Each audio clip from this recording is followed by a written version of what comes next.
Hey everyone. Now Elon Musk is putting chips in human brains, and mark my words, slowly but surely, chips will start being implanted in newborns in hospitals.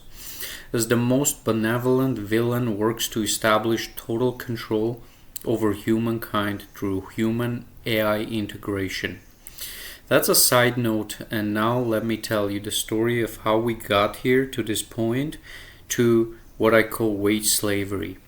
When you were born, when we were all born, instead of taking you to prison like brainwashing camps called schools, and instead, if they told us the true state of the world that we're born in, we would all have a lot different perspectives and answers. If they told us we're in a world of wage slavery, that the game is rigged in favor of few elites against the have-nots, and that you will be a wage slave, a sort of a human battery, a mule for the existing exploiting class that is part of the system to exploit us and steal our labor, produce, and call it economic growth. Now imagine if you were told that you and many of your kind of wage slaves are born into a world system that's set up to steal your God-given rights and freedoms, such as God-given right to just exist on earth without having to pay anything to anyone, any taxes to any authoritarian and overbearing government system that has morphed into an entity of its own and has nothing to do with people and everything to do against the people, against the masses that have become wage slaves now, in order for the few to possess the people. This authoritarian system uses wage slaves against other wage slaves to control all, to control the people, protecting the property and profits of the elites and banks that now own all. You would know the truth instantly if you were told this, but we're not told this. Instead, they take us to this place called school, which is an institutional prison like establishment, to condition us to be better slaves for the elites, and our parents, your parents, your parents' parents, and their parents, and many generations preceding them are in silent criminal cooperation with this illegal and anti-human established system that we live in today. They're partially responsible for the crime that's being committed against humanity by this class of greedy, narcissistic kind of people that from savage Middle Ages has conspired a plan to own next of kin, to own us all, to own his neighbor and his neighbor's produce.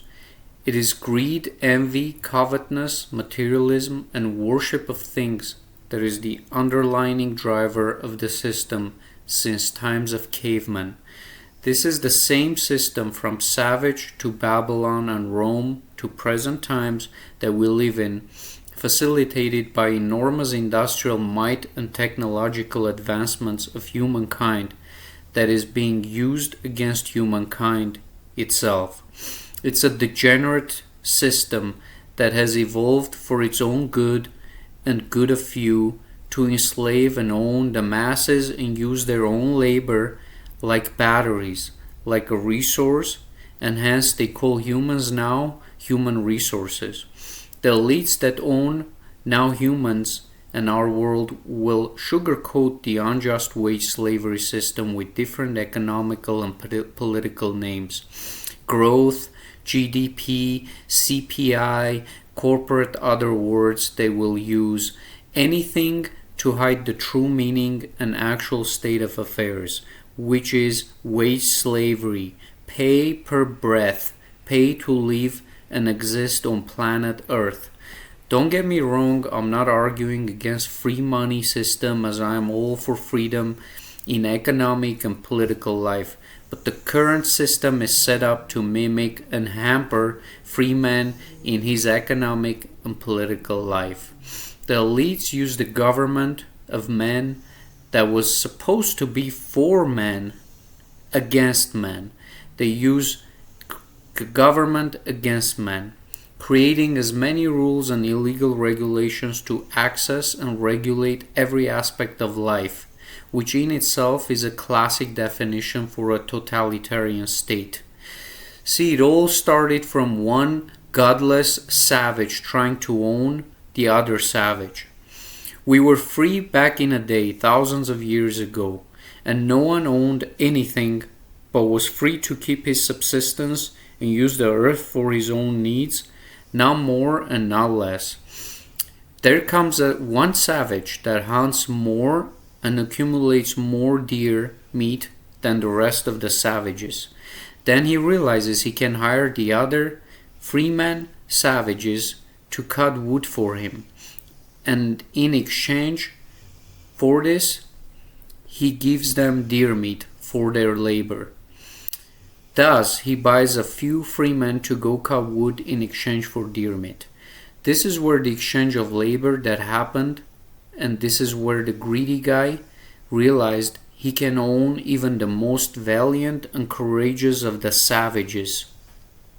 So he hires more of them as soldiers to protect the firewood that he sent them to cut from the other man, and the deer from the other man, so he can restrict access of the other man to wood, deer, and other resources. Slowly, he pushes all men around him to margins of society. He pushes them off their land and starts to dominate most of the savages and free men around him. And he creates his clan due to his prowess and skills and mental cunning abilities, and pushes off the land many free men as he owns more and more of the land. And more free men, instead of hunting for food, take food from him now to be his lackeys as he establishes his kingdom. Gradually he becomes so powerful that he declares himself king and God chosen. He creates his subnobilities to control the rest of the men more efficiently. No one owns land but him. All access to resources belong to the king now. At this point, some men can still survive freely on certain patches of land that are not under his watch, and live off that land for their subsistence, and fight off this tyrant and the self-declared king from being dominated and owned by the upcoming system of the few elites. Now the king realizes meat is not a good exchange means for money, as most men can have access to it, as it's given from nature, and to create monopoly on exchange of goods, he creates his own barter system, his own money. He puts his own personal stamp on it as he owns it now, and forces all freemen and slaves to use his money that is printed at his house. Now freeman or slave have to sell something to get this money. Not having property, they sell themselves and their labor to get this money. The king goes further. He realizes that if he fools the freemen and tells them they can own square land as private property under their titled names, given from the king's system and registered at the king's system, then they can now have he realizes now he can have constant fee payments from the wage slaves, as the king is the one that gives them authorization to own these plots of land that belongs to the king's system. This will make him more powerful and rich, and so he devises a plan to create what we call today home ownership, and divides up the land into lots with rising fees, which we call property taxes, which the slaves that before could subsist and provide for their subsistence on their own with their own labor on free patches of land with no property taxes or fees, are now in perpetual debt to the system of the king, which is in present times has evolved and has been hijacked by the few merchants and bankers who are the elites. These bankers and elites accumulated more riches and more is so established a system that facilitates their owning of the masses to exploit men for their wages, as wage slaves for profit. This is how the system of owning men is established from freeman to wage slave. This system is taken now by the upcoming merchant class that has been enriched by industry and trade and is perfected to own the masses in a more detailed manner, where every force of production is owned now and is called capitalism. The one detail in evolution of this system that is evident is the disappearing ability of freemen to exist on a plot of land without having to pay rent or fee for existing and living on that plot of land. The fee is paid to the system of the few, or the merchant banking capitalists, who are the current owners of the system after the kings and nobilities that were dethroned by these same merchants and elites.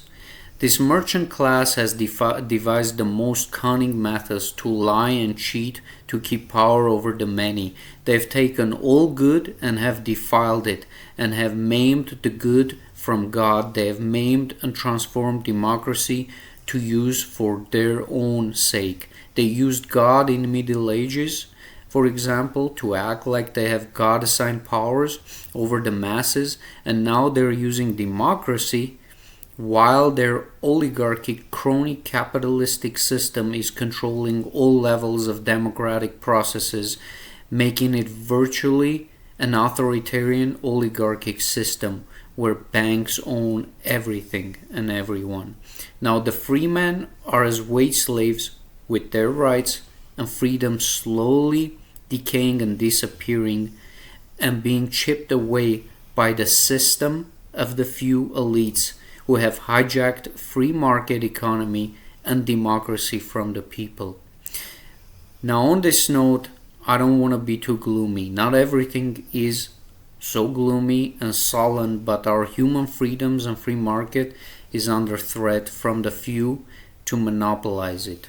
Thanks for watching, and please like my video.